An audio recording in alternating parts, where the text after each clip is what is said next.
Bienvenidos todos a este salón de plenos del Ayuntamiento de Coria del Río, queridos escritores, miembros de la corporación local, vecinos y vecinas de Coria del Río, sean bienvenidos todos.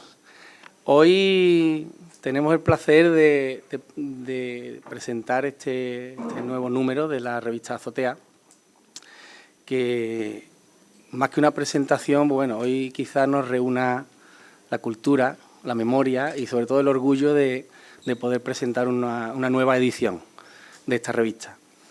Este número 24 hace referencia a mucho más que un número cualquiera. Estamos hablando de que la revista Azotea tiene cerca de 40 años. El número 1 de esta edición se vio la luz por allá por los años 80 y desde entonces pues han transcurrido 40 años de trabajo, de ilusión, de muchas ganas de contar, de muchas ganas de investigar y de un proyecto que ha ido sobreviviendo a lo largo de estas 4 décadas a las modas, a las crisis, a todo lo que nos ha ido sobreviniendo y siempre con un objetivo claro, que es ser la voz de Coria del Río, contar la historia y transmitir la cultura. Estos artículos que hoy presentamos forman un tejido común. Son artículos distintos entre sí, pero cuando tengáis la revista en vuestras manos os vais a dar cuenta que forman parte de un tejido común. Un tejido común que cuenta la historia de Coria del Río. Y lo hacen con rigor, con pasión y con el compromiso, como veis, de quienes aman a este pueblo. Me gustaría tomarme un momento para dedicarlo a lo más importante de los grupos que conforman la revista, que son las personas. Esta revista no se mantiene 40 años por sí sola. Se mantiene gracias a la generosidad de quienes escriben, de quienes investigan, de quienes corrigen, de quienes maquetan, de quienes buscan documentos, de quienes en definitiva creen en la cultura. Así que especialmente me gustaría agradecerlo a los escritores aquí presentes, que ahora los iremos presentando uno a uno y les daremos tiempo para que ellos nos puedan hablar de las motivaciones que lo han llevado a escribir en esta revista sus artículos. Y especialmente al coordinador de esta edición, a Fernando Rodríguez, y a su correctora, a Lola Bizcocho. Muchas gracias a todos. También quiero recordar con emoción a 3 personas que fueron fundamentales en los inicios de esta revista, de esta aventura. Fernando Raya, Virginio Carvajal y Paco Canterla. Ellos soñaron con levantar una azotea cultural cuando aún no era fácil hablar de cultura local, cuando lo sencillo hubiera sido callar y dejar pasar el tiempo, pero no se conformaron ahí. Gracias a su empuje hoy tenemos una revista que nos pertenece a todos, que pertenece a Coria. Y aunque ya no estén entre nosotros, su espíritu sigue vivo en cada una de estas páginas. Junto a ellos quiero dar las gracias a los cientos de colaboradores que a lo largo de estas 4 décadas han aportado su granito de arena a que esta revista siga viva más que nunca a día de hoy. A vosotros, vecinos y vecinas, que habéis rescatado recuerdos familiares, a maestros que han investigado para sus alumnos, a historiadores y arqueólogos que han compartido sus hallazgos, a antropólogos que han sabido mirar lo cotidiano con ojos nuevos. Todos ellos han hecho posible que esta azotea siga viva y siga respirando. Y lo han hecho por amor a Coria, a su cultura y a un trabajo, y gracias a un trabajo altruista y desinteresado que merece ser reconocido. La azotea es un espacio de encuentro, un puente entre generaciones. Nuestros mayores pueden reconocerse en muchas de sus páginas y los jóvenes pueden descubrir un mundo que quizás desconocían.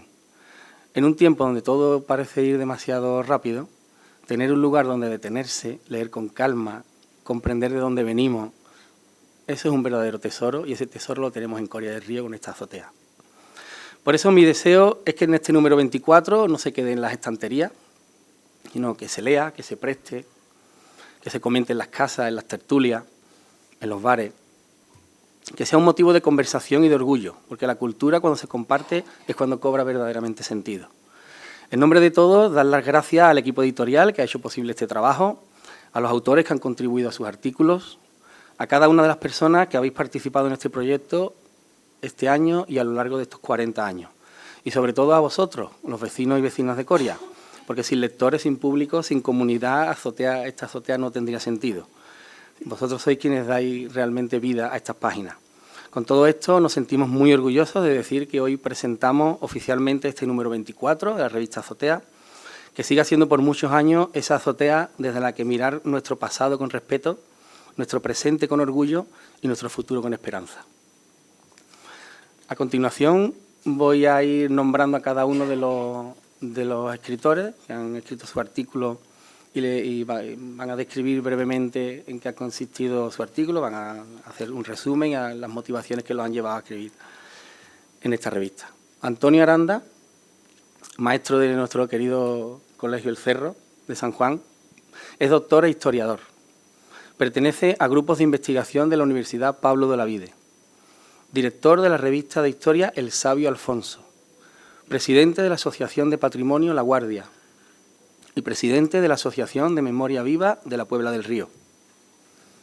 Antonio ha participado en la presentación de esta azotea y de ello nos va a contar algo, ¿verdad, Antonio?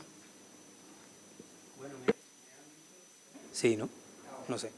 Sí, me han dicho que sea súper breve, es decir, que, vamos, breve, me han puesto 4 minutos y yo no soy el protagonista realmente son los autores, porque yo solamente quisiera agradecer al equipo de redacción el hecho de haber contado conmigo para la presentación de la revista, porque la escritura de esa presentación me ha hecho pues poder disfrutar en primicia de los artículos de los verdaderos protagonistas, que son ellos los investigadores. Esta revista, el número 24, pues la verdad que es una revista que tiene ese carácter misceláneo, una revista miscelánea, donde se presentan 7 artículos con una variedad bastante interesante. Desde un artículo sobre restos arqueológicos del Cerro, que se sabe y sabéis, por supuesto, la importancia que tiene el Cerro como elemento de la historia más antigua de Coria, porque dibuja esa estratigrafía histórica de lo que ha sido las épocas antiguas del nacimiento de este territorio. Y después pues existe otro artículo también muy interesante, porque los papeles, la archivística es fundamental para el estudio de la historia moderna o a partir de la historia moderna en el municipio de Coria, o 3 artículos que tienen son artículos de historia, pero que realmente tienen un matiz antropológico en relación al cementerio, en relación a la industria del regaliz, o los efectos de la peste del siglo XVII en este municipio. Y cierra la revista con 2 artículos que se enmarca dentro de ese convulso siglo XX, sobre todo a partir, o efecto más bien, de la dictadura de Franco, sobre los problemas de esos años difíciles, de los años posteriores al golpe de Estado, y que termina la revista con un último artículo que es el panorama de Coria después de la dictadura y las primeras elecciones democráticas. Ese es el compendio de toda la información que contiene la revista, en 7 artículos de gran rigor científico y, por supuesto, con un carácter también divulgativo que puede leer cualquier persona y que, por supuesto, vaya a disfrutar con ello. Yo terminar, porque me queda 1 minuto 30 segundos, entonces solamente decir y agradecer, en principio, al Ayuntamiento de Coria para que siga apostando por este proyecto, porque la revista Azotea se está convirtiendo, se intentará convertir, por supuesto, en un referente en la historiografía local de las pocas revistas de historia local que se mantienen a lo largo de la historia de los años, que es muy difícil mantener. Entonces, pues la apuesta de un ayuntamiento por este proyecto, la verdad que siempre es de agradecer. Y, por supuesto, también agradecer a los investigadores. Yo soy investigador, historiador, y sé el montón de tiempo, de dinero incluso, de nuestro ocio, que sacrificamos en pro de la investigación, de conocer la identidad de los pueblos, la idiosincrasia de los pueblos, gracias al trabajo que realizáis vosotros y que realizamos los que estamos dentro de este mundo. Así que solamente agradecer, porque la verdad que el día de hoy, pues para mí como investigador, y supongo que para mis compañeros, es un hecho histórico que hay que alabar, y que un ayuntamiento siempre apoye el tema de la investigación histórica, porque favorece la identidad de los pueblos. Muchas gracias.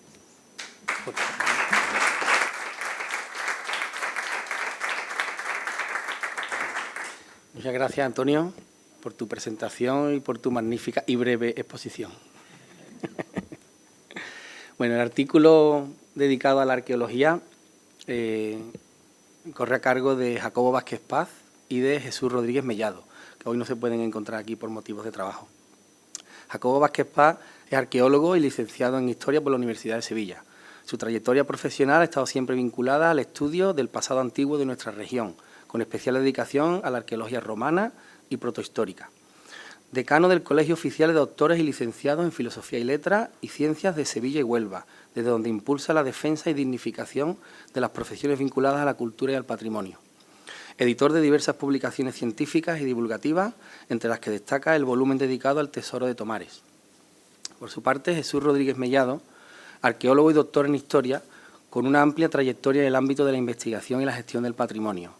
Ha participado en numerosos trabajos científicos y excavaciones, entre ellas las realizadas en el Humilladero de Regla, que han contribuido de manera notable al conocimiento arqueológico de la provincia de Cádiz. Ambos profesionales han trabajado conjuntamente en diferentes proyectos y su colaboración en la excavación en el Cerro de San Juan ha permitido documentar importantes evidencias de la época tartésica que enriquecen el conocimiento sobre los orígenes y la evolución de este territorio a orillas del Guadalquivir. Vamos a pasar al siguiente artículo, que corresponde a Paco Rojas Castellano. Francisco Rojas Castellano, licenciado en Filosofía y Letras por la Universidad Complutense de Madrid, ha ejercido la docencia en centros de educación permanente de adultos, autor de multitud de obras, entre las cuales destacan la enseñanza en Villanueva de Córdoba, la enseñanza en Coria del Río hasta la Guerra Civil y un modelo de escuela rural. Colabora en La Azotea desde el año 2014. Entre sus artículos podemos destacar Un siglo de la escuela pública en Coria, Alcaldes del siglo XIX y XX y El Hospital de la Misericordia. Paco, con su estudio sobre la peste en Coria del Río, nos habla de cómo las epidemias marcaron la vida de generaciones enteras, dejando huellas que a veces todavía se perciben en las tradiciones y en la memoria colectiva.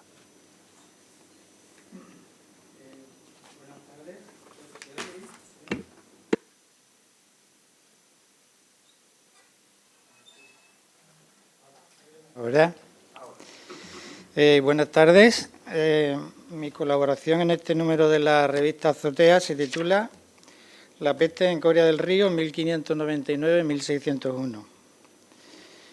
¿Cuál es el origen de este trabajo? ¿Por qué una investigación sobre la peste? La digitalización del Archivo Histórico Municipal proporciona muchas satisfacciones.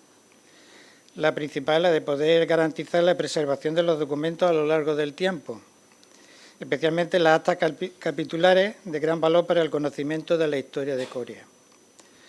Pero a veces llama la atención de pasada, en algunos documentos, una fecha, un asunto, una información que esclarece una duda.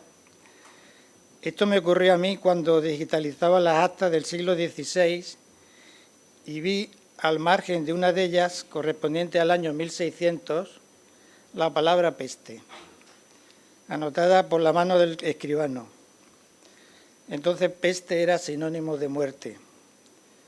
Se trataba de la primera noticia que yo encontraba en Coria de una enfermedad que en Sevilla, en sucesivas epidemias, dejó una elevada mortalidad entre los siglos XIV al XVII y pensé que sería interesante investigar qué pasó en Coria durante estos años. El artículo se divide en tres partes. El primero, titulado La peste, una enfermedad mortal, describe los síntomas, las formas en las que se manifestaba y los medios que tenía la medicina de la época para combatirla. Fundamentalmente las sangrías, esto es, la extracción de sangre a los enfermos, lo que en vez de curar aceleraba su muerte. Hasta finales del siglo XIX no se conoció la causa de esta enfermedad ni el protagonismo de las ratas en su transmisión. La segunda parte, la peste en Sevilla, 1350-1649, se detallan las distintas epidemias que sufrió la ciudad, desde su aparición en 1350 hasta la última en 1649, con objeto de establecer un paralelismo de lo que pudo haber ocurrido en Coria y que no podemos conocer por carecer de documentación. La única información encontrada hasta ahora sobre los efectos que tuvo esta enfermedad en Coria del Río se encuentra en el Archivo Histórico Municipal en las actas capitulares de los años 1600 y 1601. Fue la llamada peste atlántica, designada con este nombre porque entró por los puertos del norte y desde 1596 fue extendiéndose poco a poco por toda la península hasta llegar a nuestra región, al contrario de la entrada habitual por el Levante. Las medidas tomadas no lograron evitar que la epidemia invadiera el pueblo. No era fácil mantenerlo aislado y evitar el contagio porque se trataba de un lugar abierto donde se podían introducir de manera fácil personas y mercancías, a pesar de la vigilancia ejercida por los vecinos que se turnaban de manera periódica. El momento más duro de esta epidemia, que se prolongó durante 3 años, se produjo entre abril y julio de 1601. La mortalidad llegó a ser muy elevada y los cadáveres permanecían insepultos porque nadie se prestaba a ejercer el oficio de enterrador. La población quedó sin el auxilio del sangrador, el único profesional sanitario que había, por haber fallecido, y también sin ningún religioso que pudiera administrar los sacramentos para el paso a la otra vida, lo que era de una gravedad extraordinaria para los afectados, porque corrían el riesgo de morir en pecado e ir al infierno. Por otra parte, como el número de infectados no dejaba de crecer, se habilitó la ermita de San Sebastián en la Magdalena, situada en las afueras del pueblo. En los años siguientes la epidemia no volvió a presentarse, dando la sensación de que había desaparecido para no volver más. Sin embargo, en 1649 aparecía de nuevo, esta vez con una virulencia extraordinaria. Si en este año la población de Sevilla quedó reducida a la mitad, en el año 1649, ¿qué pasaría en Coria? Por ahora no lo sabemos. En resumen, este trabajo es una muestra de las posibilidades que ofrece el Archivo Histórico Municipal, desgraciadamente infrautilizado por varias razones. Una de ellas, la necesidad de contar con personas con conocimientos de paleografía que ayuden a transcribir una parte de la información contenida en los legajos y hasta ahora desconocida. Con su ayuda podremos en el futuro conocer más datos sobre la historia de Coria y quizás una nueva epidemia de peste salga a la luz. Muchas gracias.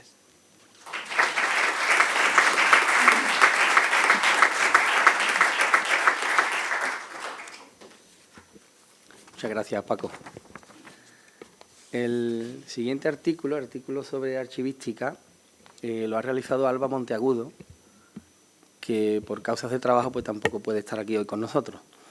Alba es graduada en Historia del Arte en la Universidad de Sevilla, máster en Patrimonio Histórico Andaluz y su proyección iberoamericana. Ha trabajado en el Archivo General de India con documentación virreinal de los siglos XVI al XIX. Actualmente colabora en el Gabinete Histórico Municipal del Ayuntamiento de Coria del Río con las transcripciones y descripciones de las actas y ha realizado varias publicaciones en la revista de feria. El trabajo de Alba, representado en este número, nos adentra en el Archivo Histórico Municipal y en las primeras actas capitulares. Estas actas son como la memoria escrita de nuestro ayuntamiento, el lugar donde se fueron anotando las decisiones, los problemas y las soluciones de nuestros antepasados. Tenerlas, conservarlas y estudiarlas es como abrir un álbum de familia de toda la comunidad. Un artículo bastante interesante. Ahora vamos a presentar a don Manuel Lama Marcos, graduado en Geografía e Historia por la Universidad Nacional de Educación a Distancia, colaborador del Gabinete Histórico Municipal, ha publicado varios artículos de nuestra historia local en medios digitales y colabora en la edición de la revista de feria y otras publicaciones municipales. Manolo Lama nos lleva al mundo de la industria del regalí, una actividad curiosa y poco conocida, pero que formó parte del tejido económico local y que demuestra que nuestro pueblo siempre ha sabido buscar oportunidades. Manolo. Un puñadito y todo.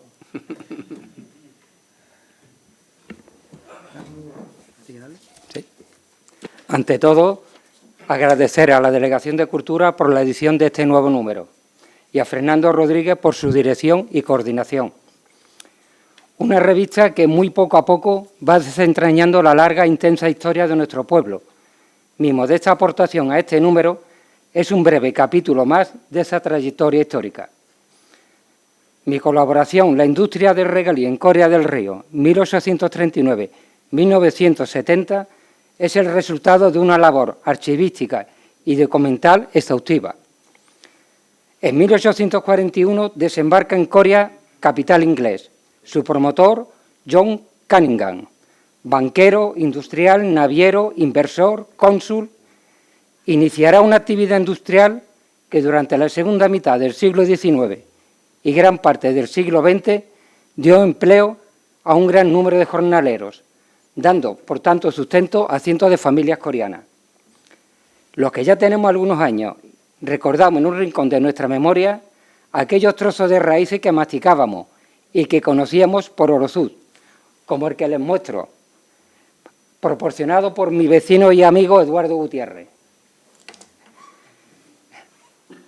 Íbamos al Bajo o a la ribera del Pudio y, coreanizando la lengua de Cervantes, a rebuscarlos y a escarbarlos. Pues bien, estos trozos de raíces, conocidos también por regalí o palo duz, fue el único recurso que tenían esos trabajadores coreanos cuando las labores agrícolas escaseaban o simplemente no existían. Fue tal la dependencia para poder subsistir de esta actividad que hasta el alcalde de la época sufrió las reprimendas, por no decir amenazas, del gobierno de la provincia, ya que se alineaba y solidarizaba con las familias necesitadas en la extracción de estas raíces y que muchísimas veces no contaban con los debidos permisos para realizarlas. A finales del siglo XIX, y como responsable ya del almacén de Orozuz, llegó de un pueblo de Zaragoza, Fuentes de Ebro, una familia que se afincó en Corea del Río, y sus descendientes conviven entre nosotros. Son los del Mas, una familia que influyó considerablemente en la sociedad de la época y totalmente comprometida en los ámbitos locales.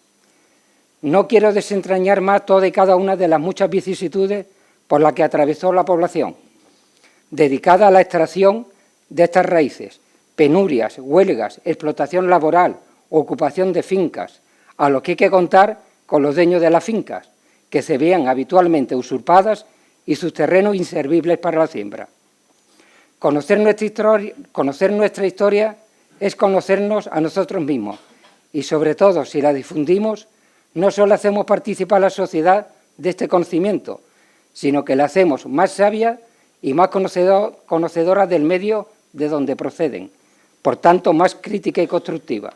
Animo, pues, a la Delegación de Cultura a que emprenda la edición de un nuevo número. Colaboradores y temas no van a faltar. Muchas gracias.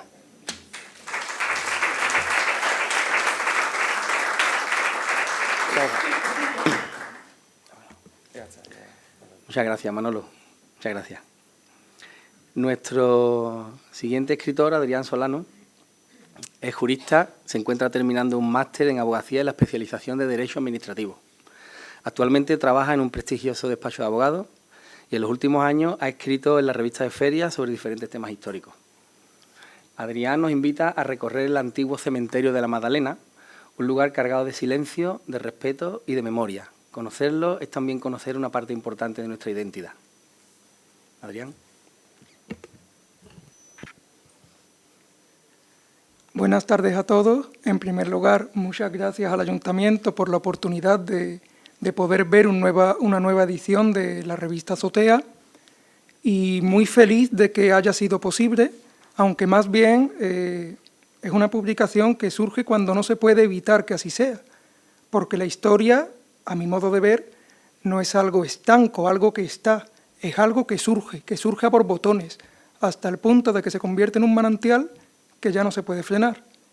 Y en este caso se ve de forma muy evidente. Yo he escrito sobre el antiguo cementerio de Santa María Magdalena, que tuvieron la suerte, muchos coreanos, yo no, de conocer durante 130 años, y sobre el cual ya escribí en una de las revistas de feria de los últimos años. Sin embargo, mientras que en aquel caso lo abordé desde una perspectiva más anecdótica, digamos, intentando desempolvar la memoria de aquellos que lo conocieron y de traerlo a sí mismo a aquellos que no, ahora lo que estoy intentando es mostrar todas las vicisitudes que estuvieron relacionadas con su construcción, que fue enormemente problemática en un contexto de epidemia y que el Ayuntamiento trató de solventar disponiendo que los enterramientos se realizaran en Cantalobos, frente precisamente al Cerro de San Juan. Mientras que hubo incluso acusaciones políticas de corrupción relacionadas con los fondos del cementerio, hubo mucha dilación hasta que por fin pudo inaugurarse formalmente, nos encontramos que su vida fue tranquila hasta llegar al final. Sin embargo, tuvo una mala muerte. Mal nacimiento y mala muerte. Mal va la cosa. Si bien empezó la historia incluso con cuerpos desenterrados, esa es la verdad, terminó también de una forma un poco trágica, porque las cosas, y esto ya quedará a juicio del lector, yo digo mi opinión, no se hicieron bien. Y al final restos humanos acabaron a la vista de todos los coreanos. Pero esa no me gustaría que fuera la impronta que quedara del artículo. La impronta es mostrar uno de los templos de este pueblo.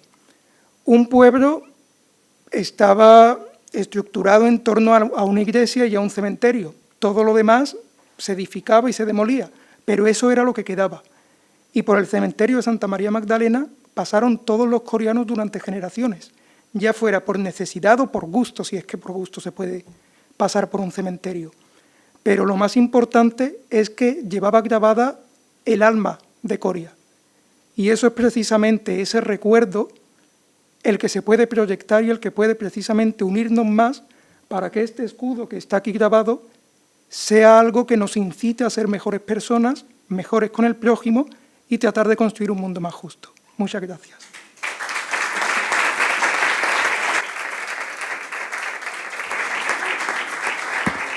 Muchas gracias, Adrián. Muchas gracias. Nuestro próximo escritor, Matías Rodríguez Cárdenas, ha sido maestro principalmente en Isla Mayor y en el Cerro de San Juan, aquí en Coria. Su labor de investigación ha estado repartida entre el estudio de los pobladores marismeños y la recuperación de la memoria histórica en Coria del Río. Actualmente recrea parte de su tiempo en la investigación y divulgación del Archivo Histórico Municipal de Coria del Río. Matías nos hace reflexionar sobre la situación obrera y la represión militar en 1931, un episodio que nos ayuda a entender los sacrificios y la lucha de aquellos años.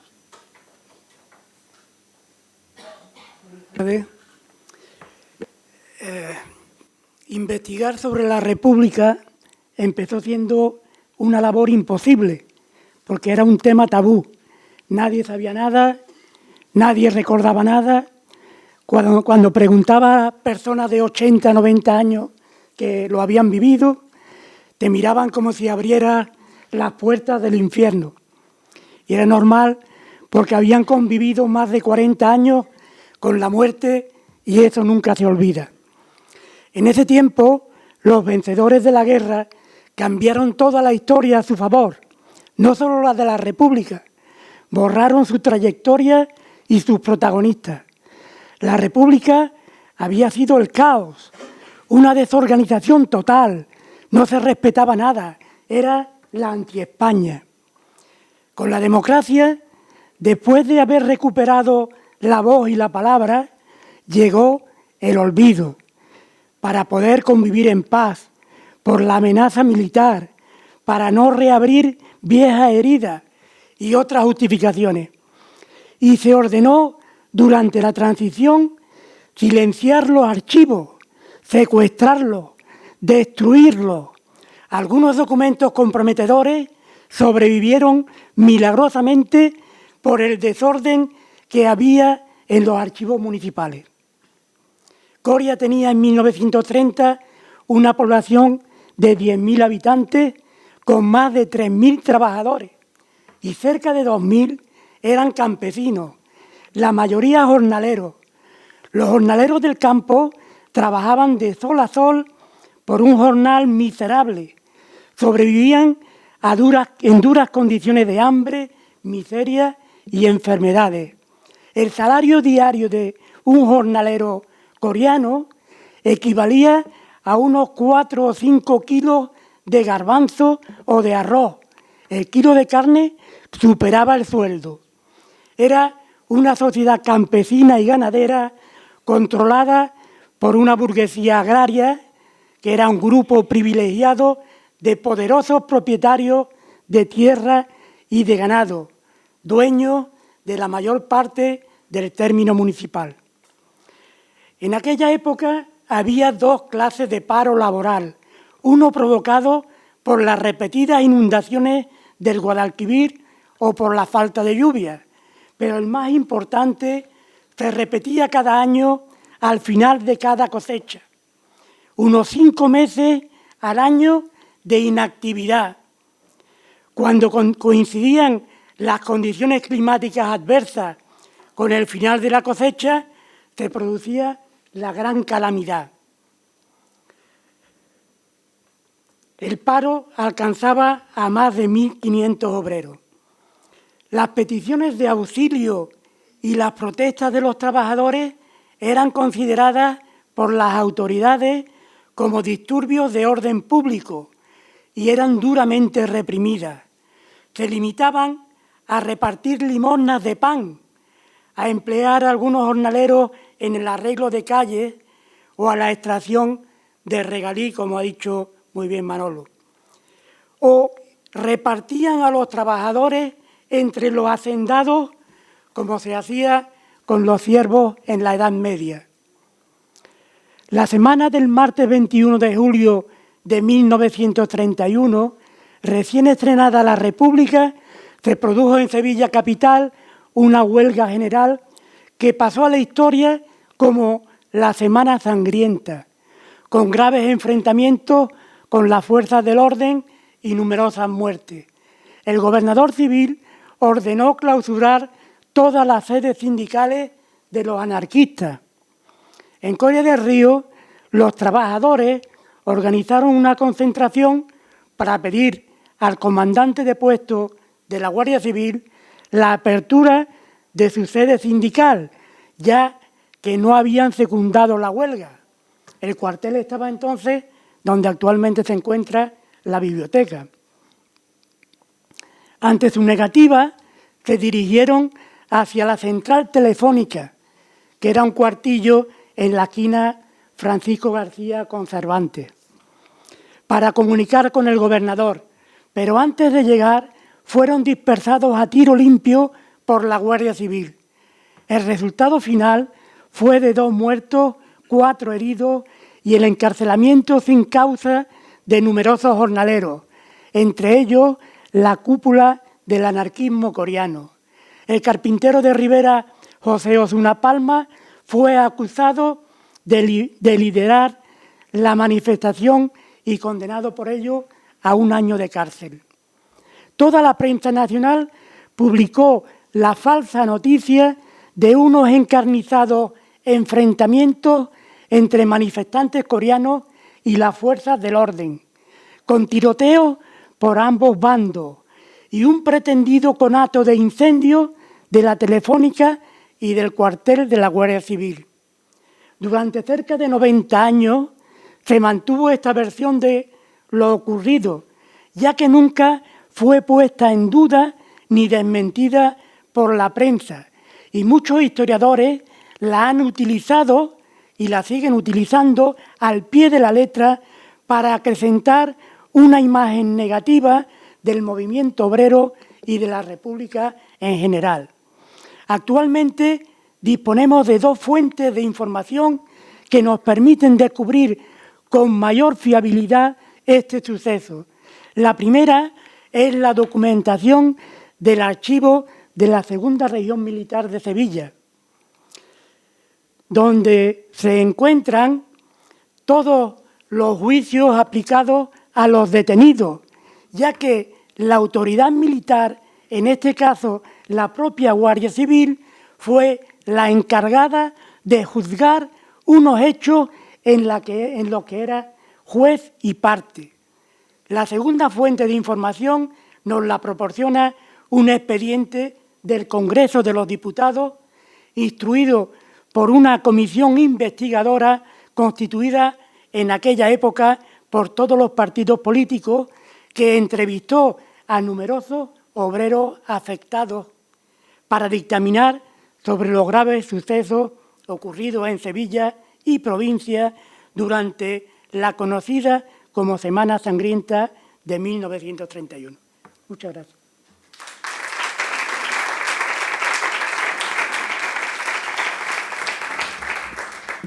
Muchas gracias, Matías. Bueno, y por último, no menos importante, un artículo riquísimo y de una riqueza histórica contemporánea inigualable que nos presenta Francisco José Solano. Francisco es jurista que está terminando también un doctorado en Derecho Constitucional. Ha colaborado en la revista de Feria, escribiendo artículos sobre varios alcaldes en los últimos años. Y es colaborador del periódico digital Sevilla Info, desde donde realiza entrevistas a representantes políticos a nivel nacional. Francisco, con la llegada de la democracia a Coria del Río, nos recuerda que las libertades que hoy disfrutamos no fueron un regalo, sino una conquista colectiva. Buenas tardes a todos. Ante todo, quería hacer una mención especial a dos personas que hoy están aquí presentes y que comparten conmigo autoría en esta revista, como son Matías Rodríguez y Francisco Rojas Castellano, que han sido el faro que me han guiado en el manejo de las fuentes historiográficas a lo largo de estos años, así como por su entrega y altruista dedicación para poner luz sobre la historia de nuestro querido pueblo. Quisiera también referirme a todas las personas de todo signo político que han hecho aportaciones, tanto por su testimonio como por documentos que son valiosos para que hoy pueda ver la luz precisamente este proyecto. Quiero citarlas a todas ellas porque merecen una mención, empezando por mi buen amigo Andrés Parrado, que me dio acceso a los documentos históricos del Partido Popular de Coria del Río, a don Tomás Alfaro, que tuvo la gentileza de recibirme en su casa y prestarme su colección de cal y olivo, Antonio Viscoso, Fernando Viscoso, Juan Manuel Tejada, Francisco Viscoso, Vicenta Carrasco, José Antonio Gómez, David Diegues, Fernando Rodríguez, Sebastián Chacón, Joaquín Campos y Manuel Ramírez Lama. A todos ellos les estoy profundamente agradecido por su inestimable colaboración. Pues sin ello no habría visto la luz este trabajo con el que he disfrutado tanto. Por tanto, por medio de este artículo, nos retrotraemos hacia cómo se gestaron las primeras elecciones de la democracia a nivel municipal en Coria en 1979, que marcaron un punto de inflexión en nuestro sistema político, pasándose de un sistema autoritario de partido único a un sistema democrático en el que estaban representadas todas las ideologías de la sociedad, donde los alcaldes eran anteriormente nombrados por el gobernador civil, lo que hoy es el subdelegado del gobierno en la provincia, a ser ahora elegidos en las urnas, atendiendo a la voluntad mayoritaria del pueblo. Les menciono especialmente la gráfica que incorpora este artículo, en el que se recogen los resultados de todas las elecciones municipales de la democracia en Coria, donde van a poder encontrar también la imagen de todos los candidatos. He tratado de servirme para ello de los carteles electorales históricos de dicha época. Desafortunadamente, algunos de ellos son imposibles de localizar, de modo que me he servido pues, de fotografías de dichos candidatos que se corresponden con aquellos años para que podamos ponernos en esa época precisamente. Quiero aprovechar esta tribuna que hoy se me brinda para apelar precisamente al espíritu de la transición, para apelar a la concordia en estos momentos de fuerte polarización política. Debemos dirimir nuestras diferencias mediante la palabra y el diálogo. Como me enseñaron el primer día, cuando estudié Derecho, el arma del jurista es la palabra escrita y hablada. No tenemos que ver a los demás como nuestros enemigos. La lucha es de ideas, no de personas. Todos tenemos amigos de diferentes ideologías. Y tenemos que entender las motivaciones del porqué de su pensamiento, aunque no lo compartamos. No tenemos que estar en la misma línea ideológica, pero debemos entender que esa persona también quiere el bien de los demás, solo que de una manera distinta a lo que propugnamos nosotros. Y eso es algo que yo precisamente he tratado de imprimir a lo largo de estos años por medio de las entrevistas que he hecho en el periódico digital, como ha mencionado el señor delegado, como es Sevilla Info, donde he entrevistado a representantes políticos de todas las tendencias para que el lector pueda tener una visión global y sacar sus propias conclusiones. Del mismo modo que he hecho también entrevistas conjuntas con una persona que es muy importante para mí y que hoy desafortunadamente no puede estar presente, como es mi buena amiga Marta Calauche. De hecho, hemos hecho entrevistas conjuntas en más de una ocasión, señalando precisamente ese mensaje de concordia. Es cierto que a día de hoy se habla mucho de que la juventud es donde predomina la radicalidad, pero eso es algo que se cura precisamente con la experiencia y el conocimiento. Les invito, pues, en definitiva, a sentirse depositarios de la historia de nuestro querido pueblo y a que disfruten leyéndolo tanto como yo he disfrutado escribiéndolo. Muchas gracias.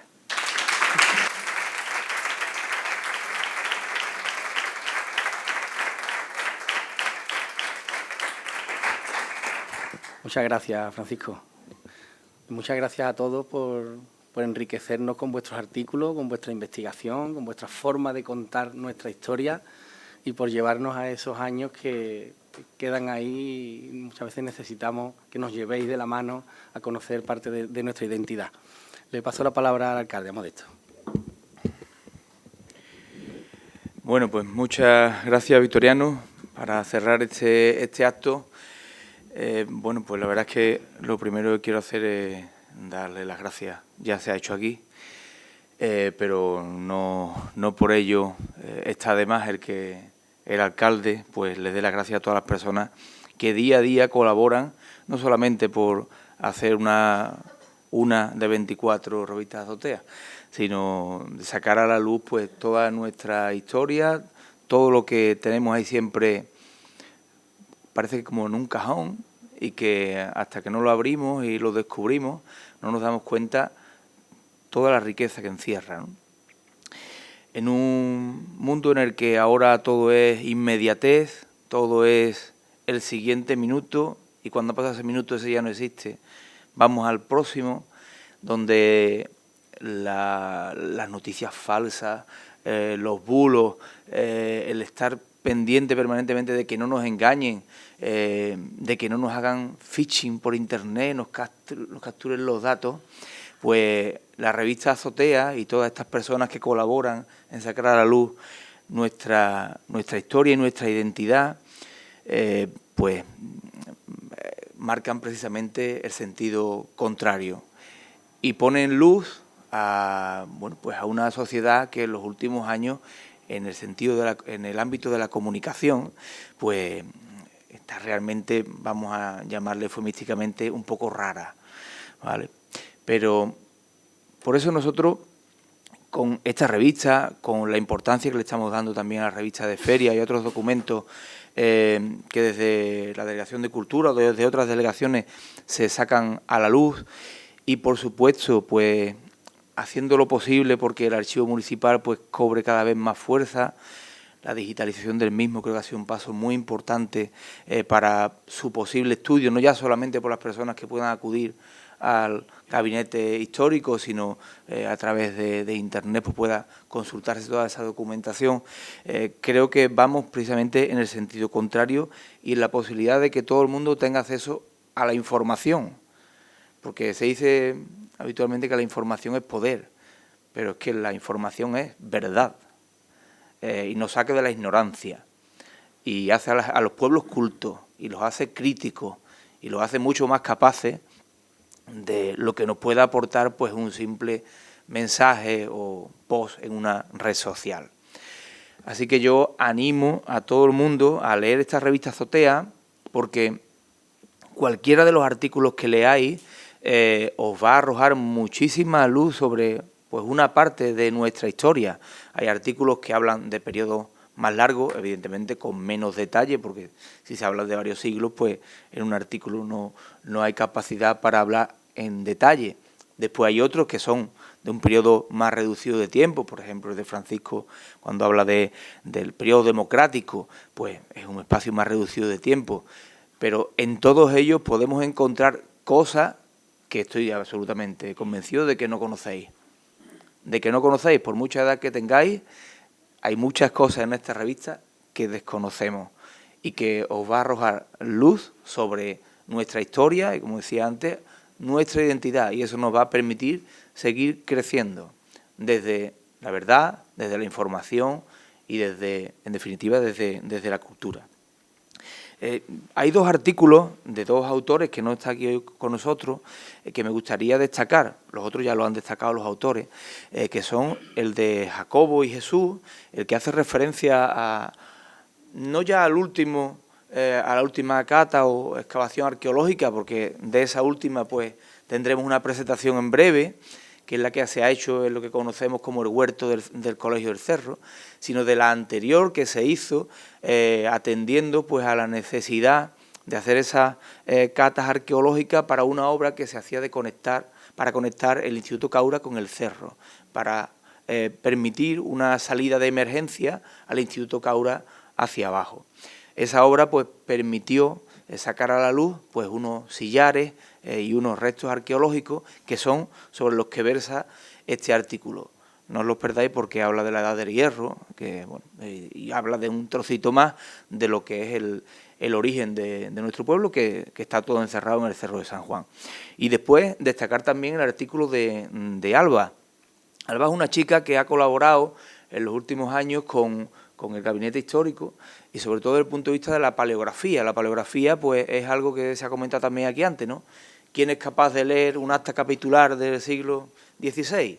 Pues no, vamos, yo soy incapaz y la inmensa mayoría de los que estamos aquí somos incapaces. Bueno, pues Alba lo hace, ¿no?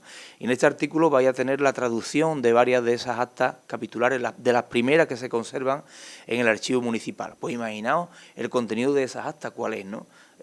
Es asombroso muchas veces.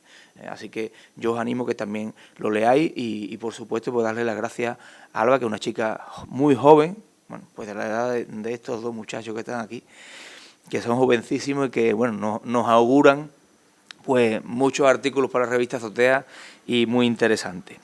Y quiero terminar pues dando las gracias especialmente pues a alguien que tampoco está aquí hoy, que es Fernando Rodríguez, que no es tan joven como ustedes, pero sigue estudiando. Y entonces parece que está el hombre empeñado en terminar el grado que está haciendo desde hace ya varios años, así que hoy no nos puede acompañar por ese motivo y él es el coordinador de esta revista, como de varias anteriores a esta, ¿no?